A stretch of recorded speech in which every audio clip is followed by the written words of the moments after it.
श्री सद्गुरुदेव भगवान के श्री चरणों में दंडवत प्रणाम है। साधन मार्ग में चलने वाले उपासक को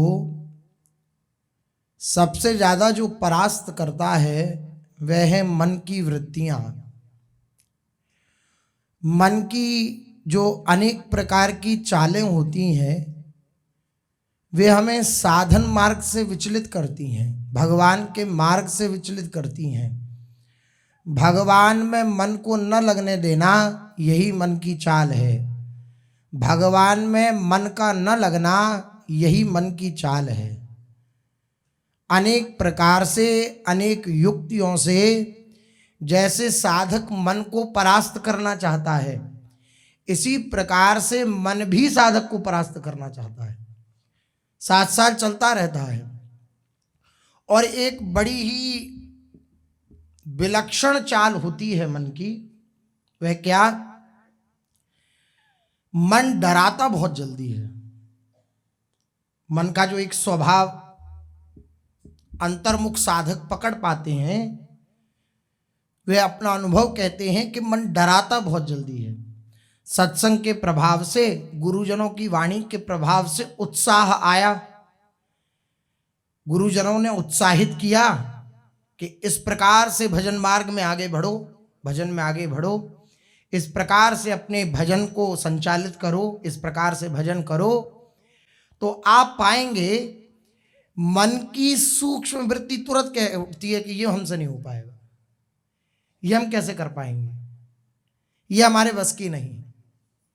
तुरंत ये सूक्ष्म वृत्ति उठती है और वह जितना भी उत्साह गुरु प्रदत्त दिया हुआ होता है उसको डाउन करने की चेष्टा करती है, उसको गिराने की चेष्टा करती है। क्या डरा देती है तुरंत वह वृत्ति। इस प्रकार से मन को लगाओ, इस प्रकार से मन को भगवान में लगाने की चेष्टा करो। ये सूत्र हैं, इन सूत्रों के अनुसार मन भगवान में लग जाएगा। मन जैसे ही देखता है कि अब मेरे पे प्रहार होना प्रारंभ होने वाला है, तुरंत वे अंदर से कहता है नहीं, मैं सहयोग नहीं करूंगा, नहीं ये तो बहुत कठिन बात है, अरे ऐसा कैसे हो सकता है, नहीं ये तो हो ही नहीं सकता है। बस जहां ये वृत्ति आई हृदय में, वहां शिथिलता आ जाती है। मन की ही चाल होती हैं। इसलिए बड़ी विलक्षण बात है, पूज्य सद्गुरुदेव भगवान के वचन हैं, साधक मन से ही मन को मारने की चेष्टा करता है, क्योंकि हमारी पहुंच वहीं तक है। तो हम मन को मारने की भी चेष्टा करते हैं तो मन के द्वारा ही करते हैं। मन को मारने की चेष्टा का अर्थ क्या हुआ? इसका अर्थ यह हुआ कि मन जो कहता है उसके अनुसार चलना, ये मन से मन को मारना। मन कहेगा भाई इतना घंटा तुम नाम जप की कहोगे, वाणी पाठ की कहोगे, मैं कर दूंगा, लेकिन इसके बाद मुझे नहीं छेड़ना। तो ये मन के अनुसार चलना हो गया। और गुरुदेव के अनुसार चलना, गुरुदेव की आज्ञा हर समय मन पर हावी रहो, इसके लिए ये राजी नहीं होता, इसके लिए ये राजी नहीं होता। और ये अंदर से ये बात स्वीकार करा देता है कि देखो इतना तो मैं लगता ही हूं ना, और हम ये मान भी बैठते हैं कि हाँ ये इतना तो लगता है और भी लग जाएगा। लेकिन बात अभी ये नहीं हुई कि हम गुरुमुखी होकर चल रहे हों। अभी बात यह है कि हम मनमुखी होकर ही चल रहे हैं। मन के द्वारा ही मन को मारने का प्रयास किया जा रहा है। गुरुदेव की आज्ञा के द्वारा मन को मारने का प्रयास नहीं हो रहा। मन जितने में सहयोग कर दे रहा है, मन जितनी बातों में अपना हस्ताक्षर कर दे रहा है, बस उन्हीं बातों को हम स्वीकार कर लेते हैं और अपनी जीवनचर्या में धारण कर लेते हैं। लेकिन ये मन की बड़ी विलक्षण युक्ति होती है फंसाने की। आप विचार करिए, आपका कोई बहुत पुराना दुश्मन हो और आपको वह मारना चाहे तो क्या ट्रिक अपनाएगा? पहले आपसे नजदीकी बढ़ाएगा, आप जैसा जैसा कहोगे वैसा करेगा। बस यही कार्य मन करता है। वे आपके अनुसार आप कहोगे कि ऐसा करो, आधा घंटा आप भगवान नाम का रटन कर लो, तो वो करेगा आपके साथ, खूब अच्छे से करेगा। लेकिन आधा घंटे के बाद आप ये कहोगे कि 15 मिनट और कर लो, तो वो आपको समझा देगा फिर कि नहीं 15 मिनट क्या, भी आधा घंटा किया ना, इतना पर्याप्त है। अब देखते हैं, कल देखते हैं। बस अब क्या हुआ, ये मनमुखी बात हो गई, गुरुमुखी नहीं रही।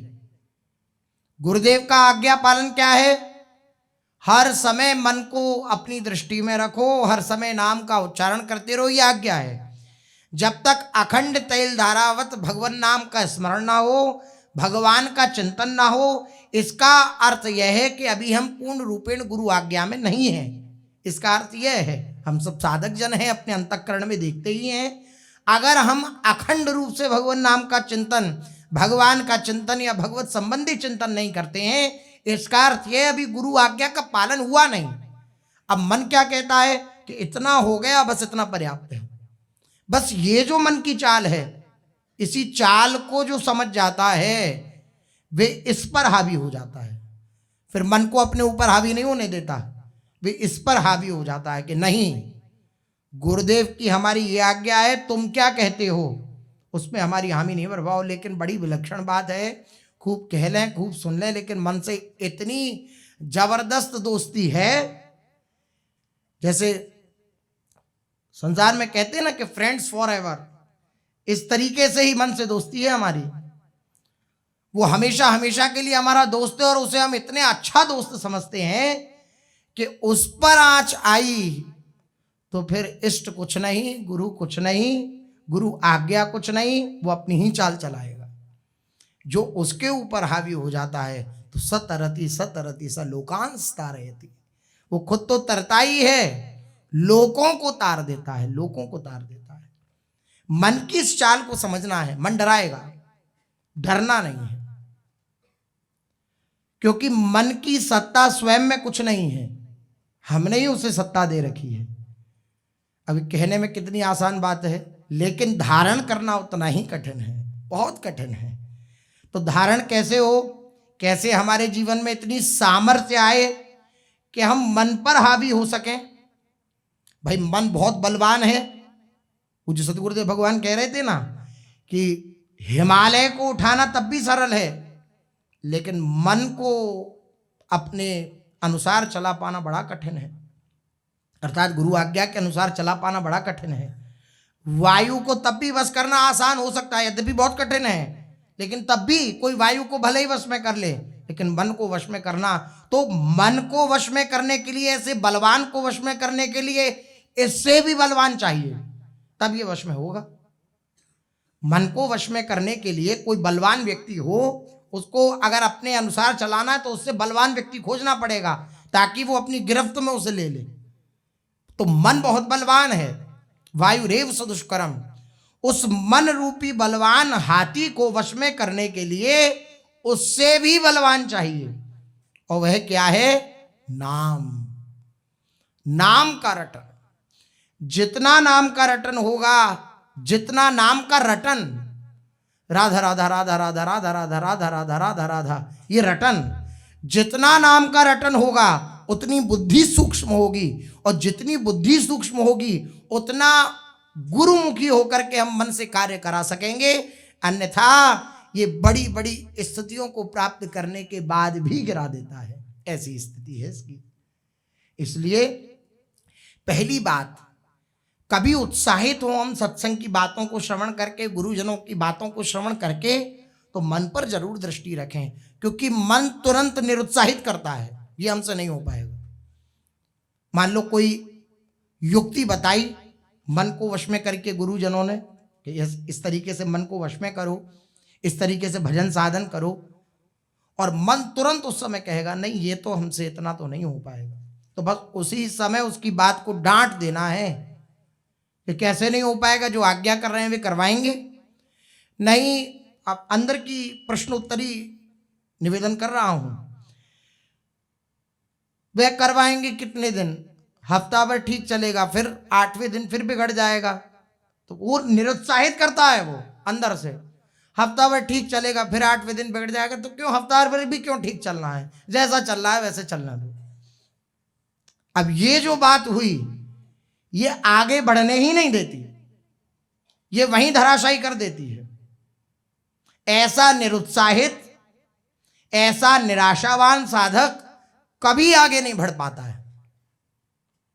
हमेशा उत्साहित रहना चाहिए। मान लो 7 दिन चला करके 8वें दिन गिरा देगा तो हम फिर दोबारा उठेंगे, फिर चलेंगे, लेकिन उसका गिराना इतना विलक्षण होता है कि गिरने के बाद एकदम निराशा छा जाती है। तो उस निराशा को आशा में बदलने के लिए महापुरुषों के वचन है। महापुरुषों के वचनों को श्रवण करें, महापुरुषों के वचनों को हृदय में धारण करें, तो निश्चित रूप से अब वो गिराता है, वो गिराएगा। और ये मन, हम इससे कहते हैं भाई हम तुम्हें मारने वाले हैं, तो ये क्या चैन से बैठ जाएगा? ये निरंतर प्रयास करेगा आपको निरुत्साहित करने का, आपको समझाने का। तुम चिंता मत करो, तुम्हें मैं बहुत सुख दूंगा, तुम मेरे अनुसार चलो, देखो ये कार्य करो, तुम्हें सुख ना मिले तो मुझसे बात करना। और जब वह कार्य कर लिया जाता है और पूछा जाता है कि अब सुख मिला क्या, तो मौन धारण कर लेता है मनीराम। वो कहता है नहीं, इसमें हमें चूक हो गई, अब ये जो कह रहे हैं हम, इसमें तुम्हें सुख मिलेगा। बस यही सर्कल चलता रहता है, यही आवागमन का चक्र चलता रहता है, यही हम करते रहते हो। अनंत अनंत वर्ष बीत जाते हैं, अनंत अनंत काल बीत जाता है, लेकिन हम भगवत चिंतन नहीं कर पाते, भगवान का भजन नहीं कर पाते। इसलिए मन पर दृष्टि रखें। मन की दृष्टि तो हम पर है ही, हम मन पर दृष्टि रखना प्रारंभ कर दें। मन की विचलता को अपनी विचलता ना समझें, मन की निराशा को अपनी निराशा ना समझें, मन जो निरुत्साहित करता है उस निरुत्साह को अपना निरुत्साह ना समझें। वे मन का ही समझे कि निरुत्साहित हो रहा है, ठीक हो जाएगा। इस प्रकार से अपने हृदय में धारण करें, वरना ये मन वश में नहीं होगा। वश में करने का ये उपाय हैं। श्री भाई जी महाराज कह रहे हैं मन को वश में करने के क्या उपाय हैं? कह रहे हैं मन को वश में करने के कुछ उपाय हैं। भोगों से वैराग्य, पहली बात कह रहे हैं भोगों में वैराग्य, क्योंकि मन जहां दौड़ता है वह भोग वस्तु होती है। जब वहीं हमारी असत बुद्धि हो जाएगी तो अगर मन जाएगा भी तो वो सत्संग से प्राप्त तीक्ष्ण बुद्धि के द्वारा, नाम जप के द्वारा जो तीक्ष्ण बुद्धि है उसके द्वारा वे काटेगा कि भोग असत हैं। इसलिए भोगों में वैराग्य आवश्यक है अगर मन को वश में करना है तो। और भोगों के प्रति वैराग्य वेश धारण करने पर भी नहीं हो पाता है। कई बार ऐसा क्यों होता है? आशा, जो आशा भगवान की तरफ होनी चाहिए, जो आशा प्रभु की तरफ होनी चाहिए, वह आशा भोगों की तरफ होती है कि सुख तो उसी में है, आस की पास नहीं तोड़ी जानी। ये जो आशा की पास है इसको तोड़ना बड़ा कठिन है। आशा बनी रहती है सूक्ष्म रूप में, वरना आप विचार करिए कि जहां हमारी ये वृत्ति हो गई है कि यहाँ सुख नहीं है तो वहां चित्त जाता है क्या? लेकिन जहां हमारी आंतरिक वृत्ति नहीं है कि यहाँ सुख नहीं है, वहां तो चित्त नहीं जाएगा, और जहां है वहां चित्त जाएगा, वहां बन जाएगा। वो किसी के रोके नहीं रुकेगा। अगर हमारे दिमाग में बैठ चुका है कि इस व्यक्ति वस्तु स्थान में सुख है, तो कितना भी ज्ञान भगार लिया जाए और कितना भी श्रवण कर लिया जाए और कितना भी कुछ भी कर लिया जाए, मन को जाने से केवल और केवल नाम भले ही रोक सकता है, और किसी में सामर्थ्य नहीं है। नाम का रटन वह सामर्थ्यशाली है, नाम सामर्थ्यशाली है। वे ऐसी ऐसी जगह से आपको बचा देगा कि बचने के बाद आपको पता लगेगा कि हम तो गिरने ही वाले थे, बच गए। नाम बचा सकता है, अन्यथा और कोई उपाय नहीं है। तो पहला उपाय बतला रहे हैं कि भोगों में वैराग्य, भोगों के प्रति असत वृत्ति, ये सत्य नहीं है, इनमें सुख नहीं है।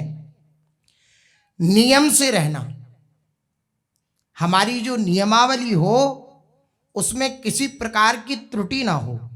महापुरुषों के द्वारा श्रवण किया है कि 12 वर्ष तक अगर किसी एक नियम को निष्ठापूर्वक अपनी दिनचर्या में निर्वाह किया जाए तो वो नियम सिद्ध बना देता है। 12 वर्ष तक एक नियम अगर कोई लिया जाए तो 12 वर्ष तक कम से कम उसका निर्वाह किया जाए।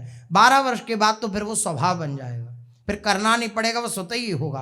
12 वर्ष तो बहुत बड़ी बात है, 1 2 3 वर्ष भी अगर किया जाए तो वो स्वभाव बन जाएगा। फिर 12 वर्ष प्रतीति नहीं होंगे कि कितना, तो 12 वर्ष तक अगर कोई एक नियम लिया जाए तो वो सिद्धावस्था को प्राप्त हो जाता है। तो नियम से रहना, मन को वश में करने के लिए पहली बात भोगों में वैराग्य, भोगों में दुख बुद्धि, ये दुख बुद्धि बहुत आवश्यक है, यह असद बुद्धि बहुत आवश्यक है भोगों में, वरना भगवान में मन नहीं लगेगा, भोगों में ही लगा रहेगा। जब हमारा मन भोगों में जाएगा तब हम विचार पूर्वक ये सोचेंगे कि इनमें सुख नहीं है, ये असत हैं, तब जाकर के तो हम भगवान का चिंतन कर पाएंगे। अगर उसमें ही सुख बुद्धि लगी रही तो फिर हम भगवान का चिंतन नहीं कर पाएंगे। इसलिए भगवान में सुख बुद्धि हो, भोगों में ना हो, नियम से रहना। और तीसरी बार मन के कार्यों को देखना, ये बड़ी बहुत विलक्षण और बहुत अमूल्य बात है। मन को देखते रहना। अब मन को हम देख तो नहीं पाते, तन में हो जाते हैं। आज हमारा मन कुछ ऐसा करने का है, आज हमारा मन कुछ ऐसा खाने का है, आज हमारा मन बहुत दुखी है, आज हमारा मन बहुत प्रसन्न है, तो हम सोचते हैं मन प्रसन्न है तो मैं प्रसन्न हूं, मन दुखी है तो मैं दुखी हूं। इतनी उसके साथ तन्मयता है कि हम उसको देख नहीं पाते। और जहां उसको देखना प्रारंभ किया, जहां उसको देखा, तो वो निष्प्राण हो जाएगा। मन को जहां आपने देखा वो वहां निष्प्राण हो जाएगा, फिर उसमें प्राण नहीं रहेंगे, वो संकुचित हो जाएगा।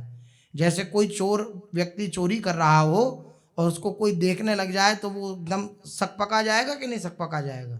इसी प्रकार से मन की स्थिति होती है।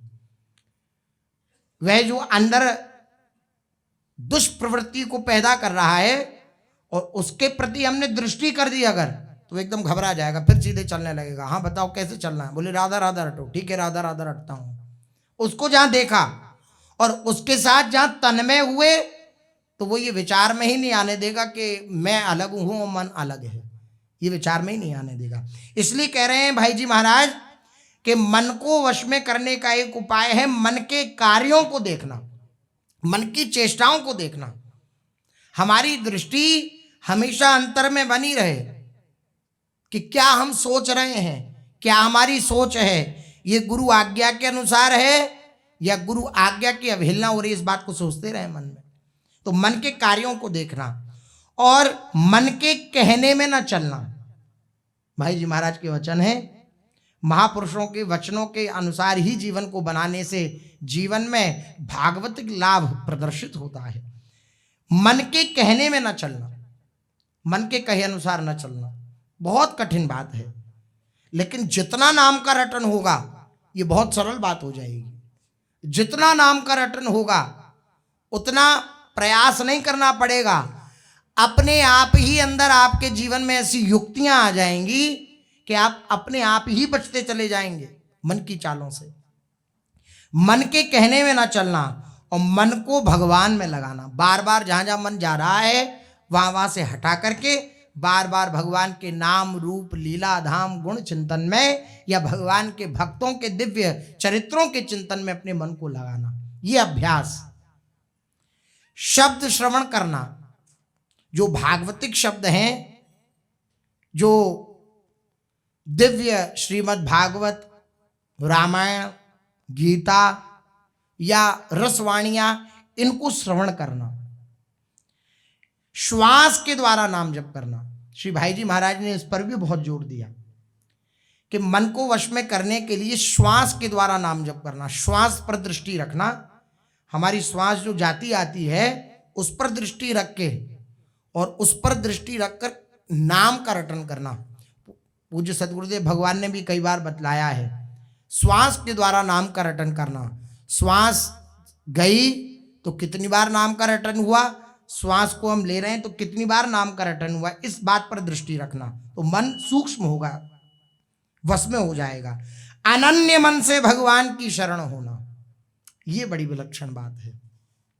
जब सब प्रकार से देख लिया जाए कि अब मैं बिल्कुल ही हार रहा हूं, अब मैं कुछ कर ही नहीं पा रहा, इतने उपाय कर लिए लेकिन इस मन को मैं वश में कर ही नहीं पा रहा हूं, ये मेरे अनुसार चल ही नहीं रहा, ये गुरुदेव के कथनानुसार चल ही नहीं रहा, तो पूर्ण रूपेण मन को प्रभु के हाथों छोड़ देना कि नाथ अब ये आपके, आपको जैसे चलाना हो वैसे चला लीजिए। ये हार तभी आती है जब अंतर का करने का राग मिटता है, वरना नहीं आती है। वरना तो बार बार ये देहाभिमान कहता ही है नहीं हम कर ही लेंगे, बस में कर ही लेंगे, ऐसे कैसे नहीं होगा। लेकिन ये हार तभी आती है जब चारों खाने चित्त हो जाता है उपासक। बोले अब कहीं कोई ठौर नहीं, इतना उपाय कर लिया, मैं तो कर करके हार गया, अब नाथ संभालो। तो दृष्टवा परिश्रमम कृष्ण कृपया सीत स्वबंधने। जब भगवान ऐसा परिश्रम देखते हैं उपासक का कि ये बार बार मेरे में मन लगाने की चेष्टा कर रहा है, ये बार बार ये प्रयास कर रहा है कि मन, ये चित्त, ये अहम, ये प्रियालाल के चिंतन से भर जाए, लेकिन ये इस प्रयास में असफल हो रहा है, तो भगवान कृपा करते हैं और अपने संकल्प से, अपनी कृपा रूपी संकल्प से भगवान उस उपासक पर अपनी दिव्य दृष्टि डालते हैं और उसका मन वश में हो जाता है। क्या वश में हो जाता है? उसको ये समझ में आ जाता है श्री कृष्ण के सिवा कोई नहीं है। ये मन भी है तो कौन है? श्री कृष्ण है। भगवान ने विभूतियों में वर्णन किया कि मैं मन हूं, मैं मन हूं। भगवान ने वर्णन किया इंद्रियाणाम मनश्चास्मि, मैं इंद्रियों में मन हूं, ऐसा वर्णन किया है। तो अनन्य मन से भगवान की शरण होना। अब बहुत सूक्ष्म बात यहां कही है, अनन्य मन से, और कोई ना हो मन में प्रभु के सिवा, और कोई आश्रय ना हो मन में प्रभु के सिवा, और कोई भरोसा ना हो प्रभु के सिवा, और कोई हृदय में उत्साह ना हो प्रभु के सिवा। ऐसा अनन्य आश्रय, उस अनन्य मन से भगवान की शरण होना। हे नाथ, मैं आपका हूं, मेरा आपके सिवा कोई नहीं है। जब हम प्रभु के शरणागत हो जाते हैं तो सारा भार प्रभु के ऊपर हो जाता है, फिर वो हर तरीके से संभालते हैं। और फिर आखिरी बात श्री भाई जी महाराज कह रहे हैं, मन को वश में करने के लिए प्रेम पूर्वक भगवान नाम का कीर्तन करना। ये पूज्य सदगुरुदेव भगवान भी कई बार बतला चुके हैं कि देखें जब बहुत विचलित हो रहा है मन, बहुत परेशान कर रहा है, तो उठाओ करताल और राधा वल्लभ श्री हरिवंश राधा राधा, जो नाम प्रिय हो भगवान का, उस नाम का प्रेम पूर्वक कीर्तन करो। प्रेम पूर्वक अर्थात पुकार के साथ। जैसे कोई बालक अपनी माँ से बिछड़ जाए तो उसकी चित्त की स्थिति कैसी व्याकुलता पूर्वक होती है। वह एक बार राधा वल्लभ जी ने देखा था, राधा वल्लभ जी के 5-7 वर्ष पुरानी बात है, दर्शन भी कर रहे थे तो सामने कोई बालक दर्शन कर रहा था, उसकी मैया दर्शन कर रही थी। अब मैया प्रणाम करने के लिए इधर उधर हुई, अब बालक तो उधर ही खेल में लगा हुआ था। अब उसने जैसे ही मुड़ के देखा चारों तरफ, तो मैया उसे दिखाई नहीं दी उसकी। अब उसने जो रोना प्रारंभ किया, अब मम्मी मम्मी कह के, और उसने रोना प्रारंभ किया, मामा कह करके।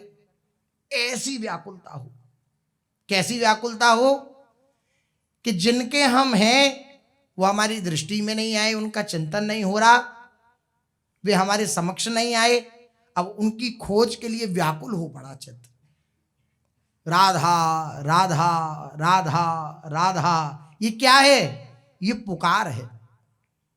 ये पुकार तभी प्रकट होती है जब भगवान की प्राप्ति की अगन प्रकट होती है, अग्नि प्रकट होती है। किसी महापुरुष ने कहा कि हे प्रभु, भगवान से प्रार्थना करते हुए कि हे प्रभु, जो ज्ञानी हैं, ज्ञान के इच्छुक हैं, उनको आप ज्ञान प्रदान करिए।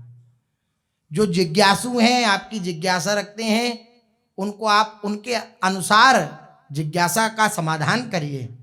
जो अर्थार्थी हैं, धन की आकांक्षा रखते हैं, आप उनको धन ऐश्वर्य प्रदान करिए। लेकिन नाथ, अगर मेरी तरफ आपकी दृष्टि जाए और मेरे को कुछ आप देना चाहें तो मुझे केवल और केवल अपने मिलन की अगन प्राप्त करा दीजिए। आपके मिलन की लालसा मेरे जीवन में जागृत हो जाए, मुझे ये आप कृपा करके दे दीजिए। ये अगन जागृत होती है तब पुकार जागृत होती है। तो कह रहे हैं श्री भाई जी महाराज, प्रेम पूर्वक भगवान नाम कीर्तन करना, इससे भी मन वश में होता है। जब कहीं कोई उपाय न सूझे तो बस भगवान नाम का कीर्तन, और ये सबसे बड़ा उपाय है। भोगों से वैराग्य भी हो जाएगा कीर्तन मात्र से, चिंतन युक्त होकर। इसलिए केवल कीर्तन नहीं कहा भाई जी ने, प्रेम पूर्वक कीर्तन, चिंतन के साथ, भगवान में तन्मय होकर, भगवान को पुकारते हुए, अपनी दृष्टि के सामने भगवान को रखकर तब कीर्तन। तो ऐसे कीर्तन का प्रभाव क्या होगा? भोगों में वैराग्य भी हो जाएगा। आप जिस नियम को धारण करना चाहेंगे उस नियम को भी धारण कर लेंगे। मन की अनेक चालों से आप परास्त नहीं होंगे। मन के कहे अनुसार आप चल नहीं पाएंगे और मन भगवान में लग जाएगा। भगवान के दिव्य नामों का वह श्रवण जब आपके कर्ण इंद्रिय से आपके हृदय में प्रवेश करेगा तो सारे कलुषों को मिटा करके मन को वश में करके प्रभु के चरणों में लगा देगा। इसलिए सबसे बड़ी बात, हमें मन की बातों में न आकर मन से डरना नहीं है। पहली बात हमें ये स्वीकार करनी है। मन का पहला कार्य होता है निरुत्साहित करना। मन का पहला कार्य होता है डराना। हमें डरना नहीं है, हमें उत्साहित रहना है, हमें निडर रहना है। किसके बल पर रह पाएंगे? भगवान नाम के बल पर रह पाएंगे, वरना ये डरा देगा। आप एक बार इसे संभालेंगे, 2 बार संभालेंगे, 3 बार संभालेंगे, चौथी बार ये डरा ही देगा। इसलिए नाम का आश्रय, ये नाम ही ऐसा बलवान है जो इस बिखरे हुए मन को समेटकर प्रभु के चरणों में लगा सकता है। ऐसी सामर्थ्य केवल नाम महाराज में है। इसलिए नाम का आश्रय परमावश्यक है। इसलिए महापुरुषों का निवेदन, महापुरुषों की आज्ञा, महापुरुषों की प्रार्थना सबसे रहती है। क्या रहती है? आप पूज्य भाई जी महाराज को देख लीजिए, आप पूज्य श्री राधा बाबा जी महाराज को देख लीजिए, पूज्य सदगुरुदेव भगवान का दर्शन कर लीजिए। जिन जिन महापुरुषों की वाणी का आप श्रवण करेंगे आप पाएंगे सब एक स्वर से, एक मत से कहते हैं कि भगवान नाम का खूब रटन करें, भगवान नाम का खूब रटन करें। क्योंकि एकमात्र और एकमात्र भगवान नाम में ही इतनी सामर्थ्य है कि वे सारे हृदय की जितनी भी कलुषताएं हैं उन सबको मिटा करके, भगवत प्राप्ति में जितनी भी बाधाएं हैं उन सबको मिटा करके और भगवान की दिव्य सन्निधि प्राप्त करा सकता है। वो केवल और केवल अगर किसी में सामर्थ्य है तो भगवान नाम में सामर्थ्य है। इसलिए भगवान नाम का दृढ़ता पूर्वक आश्रय लिया जाए।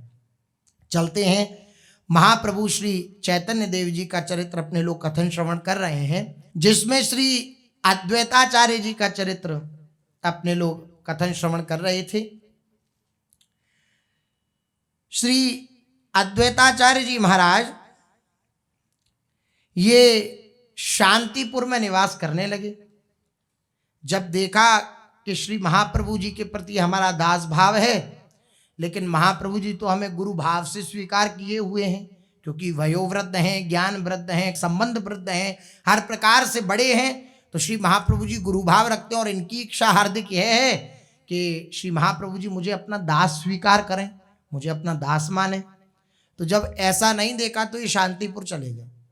श्री महाप्रभु जी की भी इच्छा हुई कि बहुत दिन से अद्वैताचार्य जी के दर्शन नहीं हुए और हृदय की जो बात थी श्री अद्वैताचार्य जी की वह भी जान गए श्री महाप्रभु जी, उनके मनोगत भाव को। तो श्री नित्यानंद महाप्रभु के साथ श्री महाप्रभु जी चले। अब भावावेश में ललितपुर पहुंच गए। अब ललितपुर पहुंच करके भोजन प्रसादी की इच्छा हुई, भूख लगी, तो वहाँ किसी से पूछा कि भाई यहाँ कोई सदगृहस्थ हो तो आप बतलाइए। बोले हाँ रहते हैं सामने एक गृहस्थ सन्यासी, आप उनके घर चले जाइए। तो वहाँ गए। पूरा प्रकरण हमने कल श्रवण ही किया था। उस सदगृहस्थ ने श्री महाप्रभु जी को आम के फल आदि वे सब पवाए, दुग्ध आदि पवाया। और फिर ऐसी लीला घटित हुई कि उसने कहा कि उनकी पत्नी ने कि आनंद लाएं। तो श्री महाप्रभु जी के हृदय में उत्सुकता हुई कि आनंद क्या होता है। तो श्री नित्यानंद महाप्रभु ने कहा कि ये वाम मार्गी हैं, इनके यहाँ आनंद मदिरा को कहते हैं। जैसे ही सुना श्री महाप्रभु जी ने ये बात तो तुरंत उठे, चारों तरफ देखा और भावावेश में जाकर के गंगा जी में कूद गए और तैर करके तुरंत शांतिपुर पहुंचे। शांतिपुर जैसे ही पहुंचे, किनारे को जैसे ही पार किया, किनारे पर आए, वहां पर देखा दूर से ही हरिदास ठाकुर ने कि श्री महाप्रभु जी पधारे। तो दूर से ही दंडौत करी, श्री महाप्रभु जी निकट गए और भावावेश में श्री महाप्रभु जी पहुंचे अद्वैताचार्य जी के निकट। और अद्वैताचार्य जी के निकट जाते तुरंत बोले भावावेश में, भाव में है अभी महाप्रभु जी, भावावेश में बोले भाई तुम दोबारा कोरा ज्ञान बघारने लगे, शुष्क ज्ञान बघारने लगे। क्या करूं महाप्रभु अद्वैताचार्य जी, तो क्या आज्ञा है आपकी? सूखा ज्ञान कैसे है? ज्ञान तो सर्वश्रेष्ठ है। जैसी ये बात सुनी तो श्री महाप्रभु जी ने वे प्रेम प्रहार करना प्रारंभ किया श्री अद्वैताचार्य जी पे। सब इस दृश्य को देख रहे हैं, प्रहार कर रहे हैं श्री महाप्रभु जी। प्रेम मानो प्रेम को ही संचारित कर रहे हो उनके हृदय में। उनका जो सूखा हुआ हृदय है उस हृदय को प्रेम से लबालब भर रहे हैं। ऐसी लीला श्री महाप्रभु जी कर रहे हैं। सब दर्शन करने लगे। श्री महाप्रभु जी ने खूब श्री अद्वैताचार्य जी की पूजा अर्चना करी और उसके पश्चात मूर्छा को प्राप्त हो गए श्री महाप्रभु जी। जब उठे तो भावावेश समन हो चुका था। पुनः अपने सामान्य भाव में श्री महाप्रभु जी तो तुरंत अद्वैताचार्य जी की तरफ देखकर बोले, हरि हरि हरि हरि, हमसे कोई अपराध तो नहीं बन गया? अरे हम भाव में थे, कहीं हमसे कोई ऐसी त्रुटि तो ना हो गई जिससे आपके हृदय को कष्ट पहुंचे? अद्वैताचार्य जी ने जब ये बात सुनी तो मुस्कुराने लगे। नहीं, आपसे कोई त्रुटि नहीं हुई है, त्रुटि तो हमसे हो रही थी। उस त्रुटि को आपने संवारा है, संभाला है। मैंने अचेतनावस्था में कोई चंचलता तो नहीं कर डाली। श्री महाप्रभु जी बार बार कह रहे, आप तो मेरे पितृ तुल्य हैं, आप तो मेरे पिता के समान हैं। मैं तो भाई अच्युत के समान आपका पुत्र हूं। जैसे अच्युत आपका पुत्र ऐसे मैं भी आपका पुत्र हूं। अचेतनावस्था में यदि कोई चंचलता मुझसे हो गई हो तो उसे आप क्षमा कर दें। इतना कहकर ये चारों ओर देखने लगे श्री महाप्रभु जी। सामने श्री सीता देवी जी खड़ी थी। तो खड़ी हुई देखकर आप उनसे कहने लगे, माता जी बहुत जोर की भूख लगी है, कुछ पाने के लिए दीजिए, जल्दी से भोजन बनाइए। यह कहकर आप नित्यानंद जी से कहने लगे, श्रीपाद चलो, जब तक हम जल्दी से गंगा स्नान करावें तब तक माता जी भात बनावेंगी। इनकी बात सुनकर आचार्य हरिदास तथा श्री नित्यानंद जी इनके साथ गंगा जी की ओर चल पड़े। खूब प्रेम पूर्वक स्नान किया। स्नान करने के अनंतर सभी लौटकर आचार्य के घर आ गए। आचार्य के पूजा गृह में जाकर प्रभु ने भगवान को साष्टांग प्रणाम किया। उसी समय आचार्य प्रभु के चरणों में लौट गए। आचार्य के चरणों में हरिदास जी लौटे, महाप्रभु जी के चरणों में आचार्य लौटे और आचार्य के चरणों में हरिदास जी लौट गए। इस प्रकार आचार्य को अपने चरणों में देखकर प्रभु जल्दी से कानों पर हार रखते हुए उठे और अपने दांतों से जीभ काटते हुए कहने लगे, मतलब संकोच के कारण, कि हरि हरि, आप ये हमारे ऊपर कैसा अपराध चढ़ा रहे हैं? हम तो आपके पुत्र के समान हैं, आप ऐसी लीला मत करिए।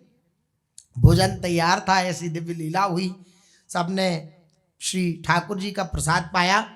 साथ बैठ करके रात्रि भर नित्यानंद जी के सहित प्रभु ने आचार्य के घर पर ही निवास किया।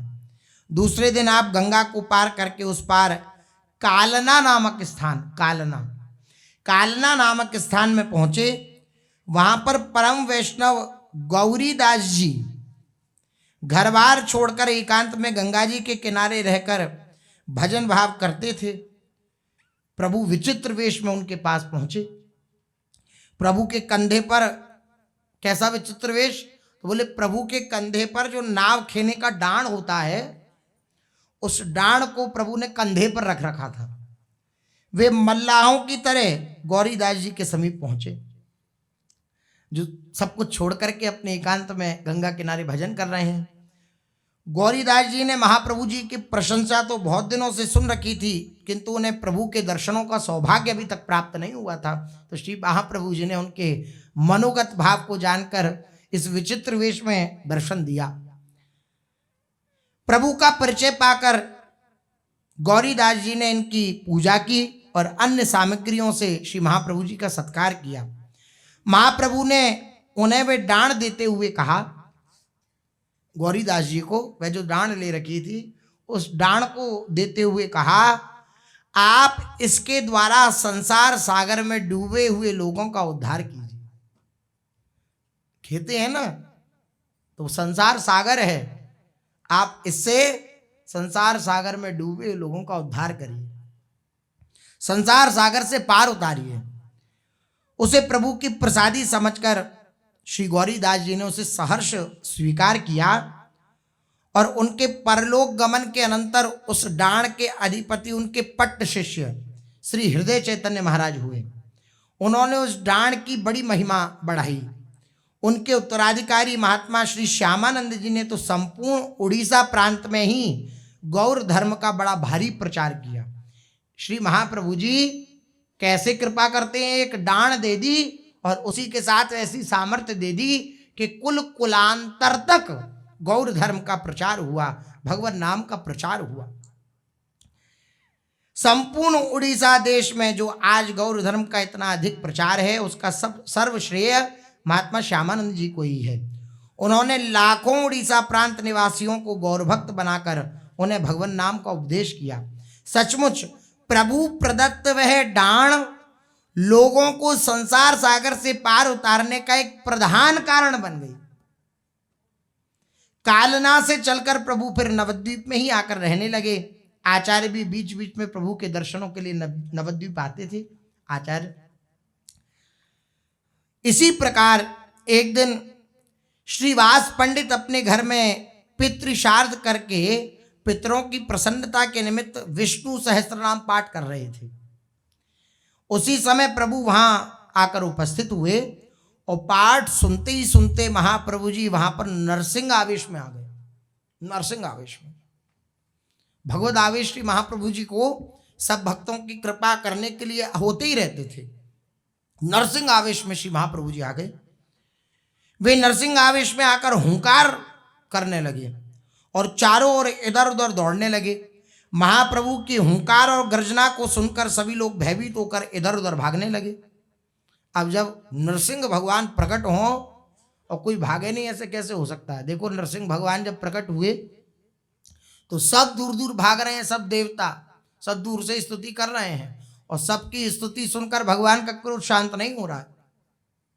जैसे ही भगवान दहाड़ मारते हैं तो बस सब भग जाते हैं। सब पहुंचे लक्ष्मी देवी जी के पास कि भाई आपके पति हैं, आपके सर्वस्व हैं, प्राण हैं आपके, देखिए कैसा विचित्र वेश धारण किया है, आप समक्ष जाएंगी तो हमें प्रतीत होता है, ऐसा विश्वास है, हमें प्रतीति है कि उनका क्रोध शांत हो जाएगा।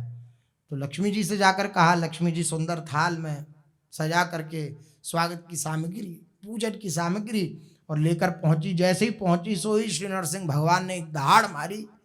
लक्ष्मी जी भी बोले नहीं, हमारे बस की नहीं, हमें तो वही शांताकारम भुजग शयनम वाले श्री ठाकुर जी महाराज का परिचय है और किसी का परिचय नहीं है। हम माना ये हमारे ही हैं, लेकिन इस स्वरूप को हम शांत नहीं कर सकते हैं। कौन शांत करे?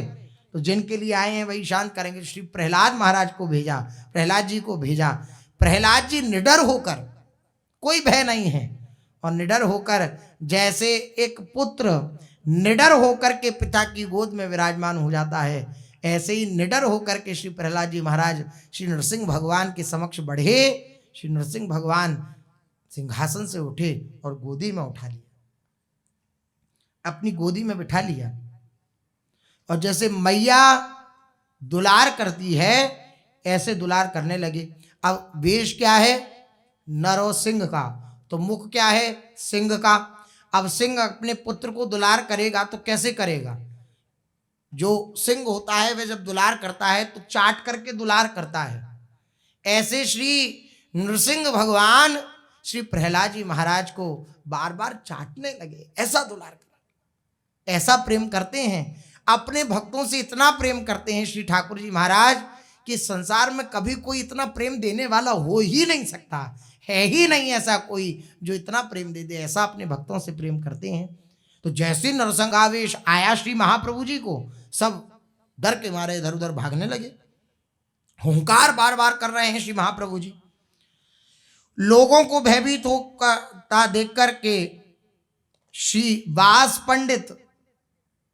पंडित ये श्री महाप्रभु जी निकट पहुंचे और प्रार्थना करिए कि आप इस स्वरूप को संवरण करिए और पुनः अपने उस दिव्य भाव में आइए जिस भाव के लिए आप आए हैं।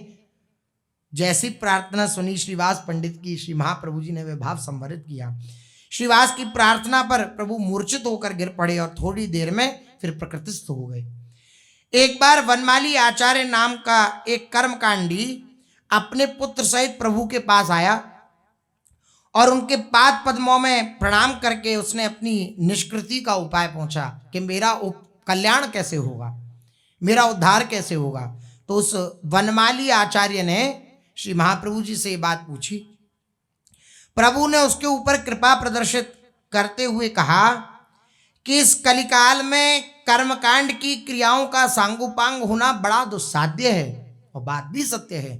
कर्मकांड में जिन वस्तुओं की उपयोगिता होती है, उपयोग किया जाता है, वे अब शुद्ध नहीं रह गई हैं। प्रायः दूध दही घी आदि भी शुद्ध नहीं रह गए, तो और चीजों की तो बात ही क्या है।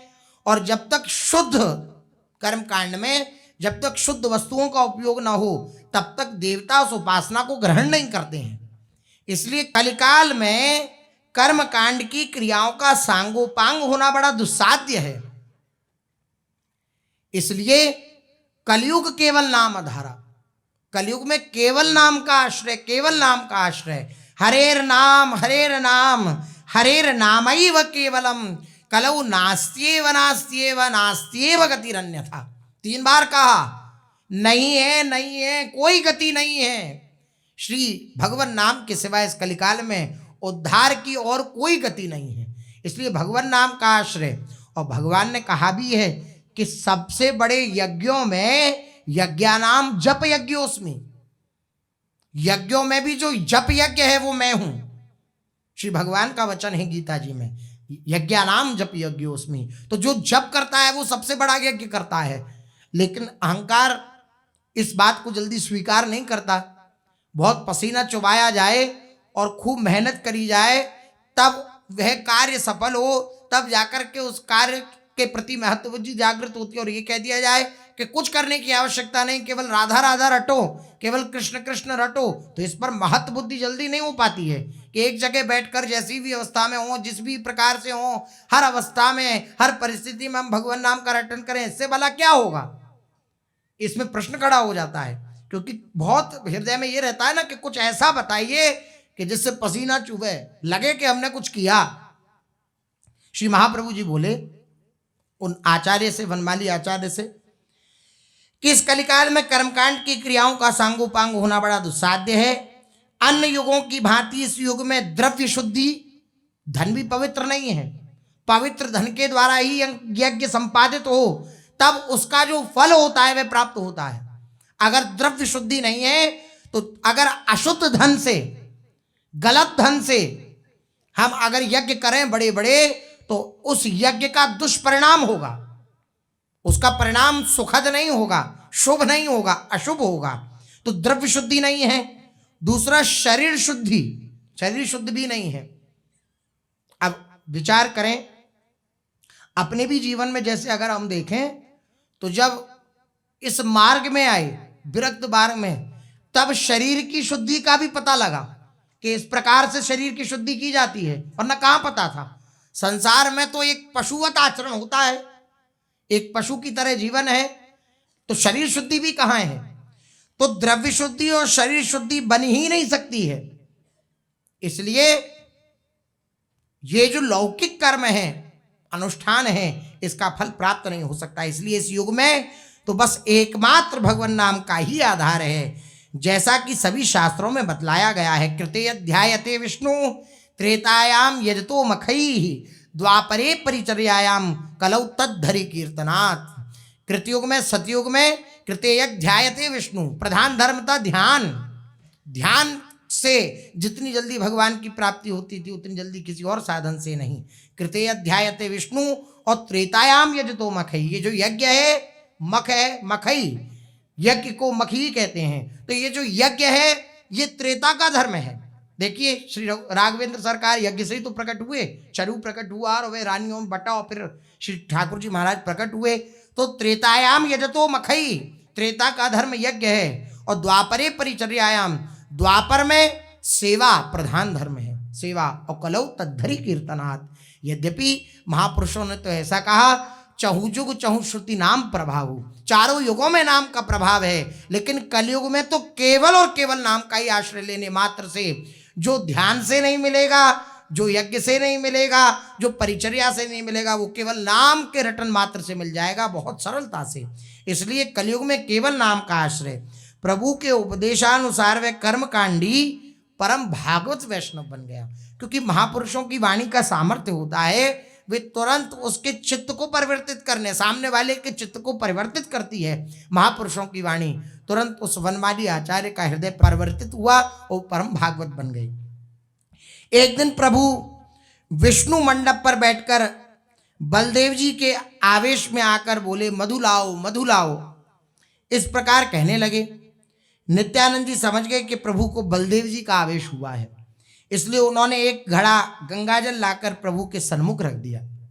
जल पीकर प्रभु जोरों के साथ नृत्य करने लगे, और जिस प्रकार बलदेव जी ने यमुनाकर्षण लीला करी थी, भागवत में वर्णन है, उसी का अभिनय श्री महाप्रभु जी करने लगे। उस समय वनमाली आचार्य को प्रभु के हाथ में सोने के हल और लांगल दिखाई देने लगे। जैसे श्री बलराम जी महाराज धारण करते ना हल मूसर, ऐसे श्री ठाकुर जी श्री चैतन्य महाप्रभु जी के हाथ में श्री जितने भी पर करते निज परिकर, उनको दर्शन होने लगा। हल और लांगल का, हल मूसल का। चंद्रशेखर आचार्य को प्रभु बलराम के रूप में दिखने लगे। इस प्रकार प्रभु अपने अंतरंग भक्तों को भांति भांति की अलौकिक और प्रेममयी लीला दिव्य दर्शन कराते रहते थे। भगवान नाम सभी प्रकार से सुखों को देने वाला है। इसमें अधिकारी अनधिकारी का कोई भेदभाव नहीं है। ये बड़ी विलक्षण बात है भगवान नाम में। कौन अधिकारी है कौन अनधिकारी है इसका भेद नहीं है। कोई भी भगवान नाम का रटन कर सकता है, किसी भी अवस्था में कर सकता है। इस भ्रांति को दिमाग से निकाल देना चाहिए कि हम नाम का रटन तभी करेंगे जब हम नहा धो करके भगवान के सामने आसन पे बैठेंगे, तभी हम नाम का रटन करेंगे। इस भ्रांति को निकाल देना चाहिए। या हमारे हाथ में जब काउंटर होगा तभी हम नाम का रटन करेंगे, इस भ्रांति को भी निकाल देना चाहिए। कुछ समय बिना काउंटर आदि इन सबके भी अभ्यास करना चाहिए, वरना मन की चाल ऐसी होती है कि जब वो हाथ में होगा तभी नाम चलता है, वरना नहीं चल पाता है। अपने सब साधक जन हैं, अपने जीवन में देखते ही हैं, अपनी जीवनचर्या में, कि जब वो हाथ में होगा तभी नाम चलेगा, नहीं हुआ तो नहीं चलेगा। तो कुछ समय ऐसा भी अभ्यास करना चाहिए कि बिना उसके भी नाम का रटन हो, बिना उसके भी हम अभ्यास करें। जैसे गाड़ी आदि चला रहे हैं या ऐसे कहीं जा रहे हैं जहाँ पर हम काउंटर भी नहीं दबा सकते, न माला जप सकते हैं, तो उस समय अंतर से नाम चलाएं तो वो समय से भी सार्थक हो जाएगा और ये अभ्यास भी हमारा दृढ़ होगा। तो अधिकारी और अनधिकारी का कोई भेद नहीं है भगवान नाम में। सभी वर्ण के, सभी जाति के, सभी प्रकार के स्त्री पुरुष भगवान नाम का सहारा लेकर भगवान के पाद पद्मों तक पहुंच सकते हैं। कैसी विलक्षण बात है। केवल नाम का आश्रय लेने से भगवत चरणों की सन्निधि प्राप्त हो सकती है। देश, काल, स्थान, विधि तथा पात्र पात्र का भगवान नाम में कोई नियम नहीं है। सभी देशों में, सभी समय में, सभी स्थानों में, वे चाहे स्थान शुद्ध हो या अशुद्ध, या हम कैसी भी अवस्था में हों, शुद्ध हो या अशुद्ध, हर अवस्था में, चाहे भले ही हम जप करने वाला बड़े से बड़ा पापी क्यों ना हो, बड़े से बड़ा भारी दुराचारी क्यों ना हो, भगवान नाम में इन बातों का भेदभाव ही नहीं है। कितनी महिमा है भगवान नाम की। नाम जब तो सभी को, सभी अवस्थाओं में कल्याणकारी है। कलयुग में सब बातों में मिश्रण हो सकता है, मिलावट हो सकती है, लेकिन एक भगवान नाम ही ऐसा है कि चाहे कितना भी भयंकर कलयुग हो जाए, चाहे कितना भी भयंकर कलयुग का प्रताप जागृत हो जाए, लेकिन भगवान नाम में मिलावट नहीं होगी। भगवान नाम परम शुद्ध है। सेवा की सौंध में भी मिलावट हो सकती है, और भी जितने भी हम पदार्थ हैं उन सब में मिलावट हो सकती है, लेकिन भगवान का नाम ऐसा पवित्र है कि उस नाम को कभी कोई अपवित्र नहीं कर सकता। कैसी भी परिस्थिति आ जाए, कैसा भी घोर कलिकाल आ जाए, लेकिन भगवान नाम उस समय भी जीवों को तारने में सक्षम है, समर्थ है। नाम जब तो सभी को, सभी अवस्थाओं में कल्याणकारी है, फिर भी भगवान नाम में 10 बड़े भारी अपराध हैं। नाम के साथ भी अगर नाम का फल हृदय में जागरण नहीं हो रहा है, नाम का फल प्राप्त नहीं हो रहा है, नाम का प्रभाव हृदय में नहीं दिख रहा है, तो 10 नामापराध महापुरुषों ने वर्णन किए। भक्ति रसामृत सिंधु आदि ग्रंथों में और भी ग्रंथों में शास्त्रों में वर्णित हैं। भगवान नाम में रटन में अगर हम ये 10 अपराध कर रहे हैं तो भगवान नाम का जो फल होगा वह हमें प्राप्त नहीं होगा। ये 10 अपराध कौन से हैं? पहला, सत्पुरुषों की निंदा। ये सबसे भयंकर अपराध है। जो भगवान नाम का रटन करते हैं, जो भगवान के आश्रित जन हैं, जो भगवान के शरणागत जन हैं, जो भगवान को समर्पित हो चुके हैं, ऐसे महापुरुषों की निंदा करना, इससे भगवान नाम का फल जाकर खूब नाम का रटन हो, दिन रात नाम का रटन हो और महापुरुषों की हम निंदा करते हो तो नाम का प्रभाव हृदय में जागृत नहीं होगा। स्वयं सूरदास जी ने अपने एक पद में श्री भगवान की वाणी लिखी है कि अगर दिन रात मेरे नाम का रटन करता है, दिन रात मुझे पुकारता है रो रो कर और मेरे भक्तों का अपराध करता है तो उनसे क्षमा नहीं करता। श्री भगवान की वाणी है, सूरदास जी ने अपने पद में वर्णन किया है। तो पहली बात, सत्पुरुषों की निंदा, पहला अपराध। 10 नाम अपराध होते हैं, उसमें पहला अपराध सत्पुरुषों की निंदा। दूसरा, भगवान नामों में भेदभाव। ये नाम बड़ा है, ये नाम छोटा है, ये नाम अच्छा है, ये नाम बुरा है, ऐसी भावना अगर हृदय में है तो ये भी अपराध है। प्रत्येक नाम राम कृष्ण हरि राधा आदि जो भी जिसको जो प्रिय है वो उसके लिए सर्वोपरि है और समस्त फल को प्रदान करने वाला वह नाम है। ऐसा भावना नहीं होनी चाहिए कि ये उत्कृष्ट है ये निकृष्ट है। ऐसी भावना होगी तो हम जो नाम रटन कर रहे हैं उसमें हमारा भाव नहीं बनेगा। ये जो अरुचि उत्पन्न होती है इन अपराधों के कारण भजन में अरुचि उत्पन्न हो जाती है। तो सत्पुरुषों की निंदा। दूसरा, भगवान नामों में भेद, ये नहीं होना चाहिए। तीसरा, गुरुदेव का अपमान, ये बड़ा भयंकर अपराध है। जिन्होंने नाम दिया, नाम सुकृत धन अपनी जीवनी अति हितमान देत वरदान, अपने जीवन का सर्वस्व नाम जिन्होंने हमें प्रदान किया, उनके प्रति अगर हमारा अपराध बन गया तो खूब दिन रात नाम रटन करो, कोई फल प्राप्त नहीं होगा, कोई फल नहीं मिलेगा उसका। जिन्होंने हमें नाम प्रदान किया, मंत्र प्रदाता गुरुदेव का अगर अपराध बन गया तो फिर उसका फल प्राप्त नहीं होगा। तो गुरु का अपमान न करना है न सुनना है, दोनों ही बात हैं। सत्पुरुषों की निंदा, भगवान नामों में भेदभाव, गुरु का अपमान और चौथी बात शास्त्र निंदा। जहां शास्त्र निंदा होती हो वहां नहीं जाना और न खुद शास्त्र की निंदा करना है।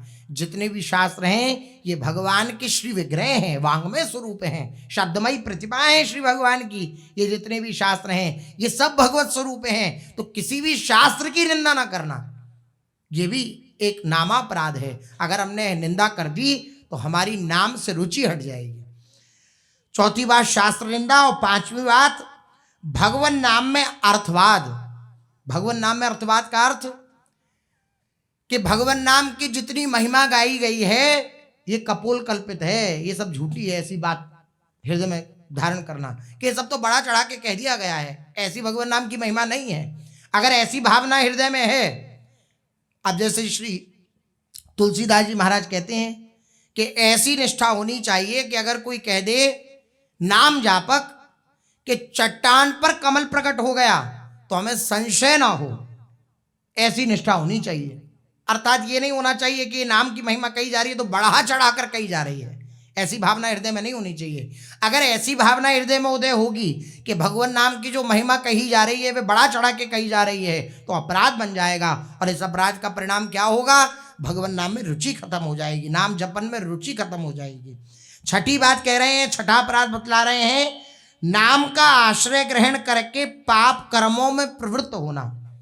ये भी एक बड़ी सूक्ष्म मन की चाल रहती है कि एक नाम अनंत अनंत पापों को तार देता है। तो हम दिन भर पाप करेंगे और रात को सोने से पहले नाम का रटन कर लेंगे तो हमारे सारे पाप भस्म हो जाएंगे। तो बोले ये अपराध है, ये भयंकर अपराध है। नाम के बल पर पाप करना ये भयंकर अपराध है, ये नहीं करना चाहिए। नाम समस्त पापों को भस्म कर देता है, ये बिल्कुल सही बात है, लेकिन ये पाप को प्रोत्साहित करने के लिए बात नहीं कही गई है कि आप खूब पाप करो और भगवान का नाम रटन कर लो तो आपके सारे पाप भस्म हो जाएंगे। नहीं, ऐसा नहीं है।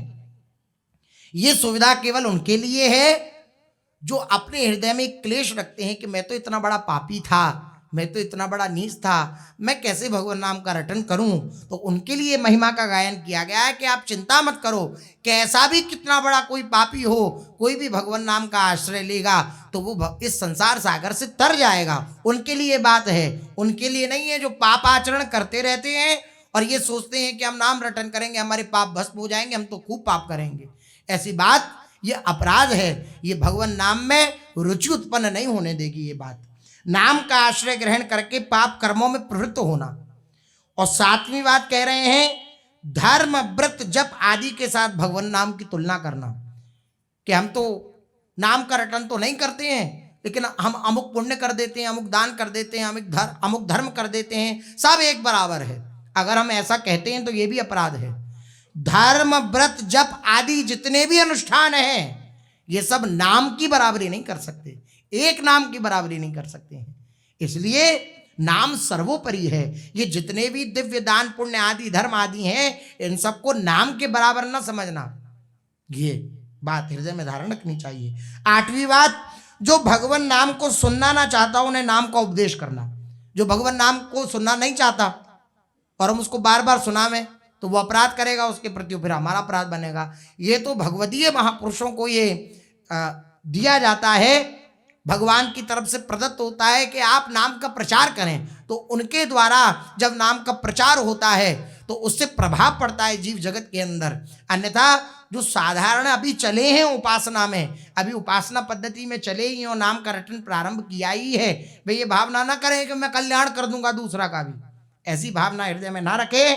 जो भगवान नाम को सुनना नहीं चाहता उसको भगवान नाम ना सुनाए। हाँ, अब हम अपने रटन कर रहे हैं, कोई अगर श्रवण कर रहा है वो अलग बात है। अब हम कीर्तन कर रहे हैं, अब कोई ऐसा अनधिकारी बैठा है जो भगवान को नहीं मानता तो नहीं, तो वो हमारी बात नहीं है, हम तो अपना कीर्तन कर रहे हैं। लेकिन उसको लक्ष्य करके उसके पास जाकर जो भगवान नाम का अपमान करता हो उसको नाम नहीं सुनाना चाहिए। ये गुरुजन और महापुरुषजन या भगवान जिसको ये सौंपते हैं कार्य, वह महापुरुष ही इस कार्य को सुचारू रूप से कर पाता है। नौवां नामापराध, नाम का महात्म श्रवण करने के नाम में प्रेम न होना। ये अपराध भी बड़ा विलक्षण है और ये हृदय में होता ही है। नाम की इतनी भारी महिमा श्रवण करने के बाद भी हमारा नाम में प्रेम नहीं होता, ये भी एक अपराध है। नाम का महात्म श्रवण करके नाम में प्रेम न होना। और 10वां, अहंता ममता तथा विषय भोगों में लगे रहना। ये 10 नामापराध हैं। अपने अहंकार और ममता, ये मैं और ये मेरा, इस अहंता ममता के चक्कर में पड़कर और विषय भोगों में ही रत रहना, भगवान नाम की महिमा श्रवण करके भी भगवान नाम का उच्चारण न करना, भगवान नाम का रटन न करना, इस प्रकार से ये 10 अपराध वर्णन करे। इन 10 अपराधों से बचकर जो नाम का आश्रय ग्रहण करता है उसे शीघ्र नाम का फल हृदय में जागृत हो जाता है। इसलिए हम नाम महाराज से रोज प्रार्थना करते रहें कि हमसे तो अपराध बनेंगे ही, ऐसे तो हम है नहीं कि हमसे अपराध ना बने। आप कृपा करना, आप हमें बचाते रहना, तो ये नाम ही नाम के अपराधों से बचाएगा। ऐसा नहीं कि हम घबरा जाएं कि नाम को रटन करने में तो नाम अपराध हो जाएगा तो हम नाम ही रटन करना छोड़ देते हैं, ऐसा नहीं हृदय में लाना है। इस नाम के प्रभाव से ही ऐसी विवेक बुद्धि जागृत होगी कि जितने भी अपराध जो वर्णन किए गए, इन अपराधों को हम शमित कर पाएंगे, ये हमारे द्वारा नहीं बनेंगे। इस नाम के प्रभाव से ही ऐसी स्थिति जागृत होगी। तो अगर ऐसा प्रतीत भी हो रहा है कि हमसे ये अपराध बन रहे हैं तो हम नाम महाराज से प्रार्थना करें, भगवान से प्रार्थना करें, गुरुदेव के श्री चरणों में प्रार्थना करें और फिर भी खूब जोरों से नाम रटन करें, जबरदस्ती नाम रटन करें। और खूब जोर से जब हम नाम रटन करेंगे, जबरदस्ती जब हम नाम रटन करेंगे तो उस नाम का परिणाम होगा कि जितने भी अपराध वर्णन किए गए हैं ये अपराध हमसे होंगे ही नहीं, क्योंकि नाम के रटन से दैन्यता आती है और दैन्य उपासक से कभी कोई अपराध नहीं बनता। शेष चर्चा आगे। श्री राधा वल्लभ लाल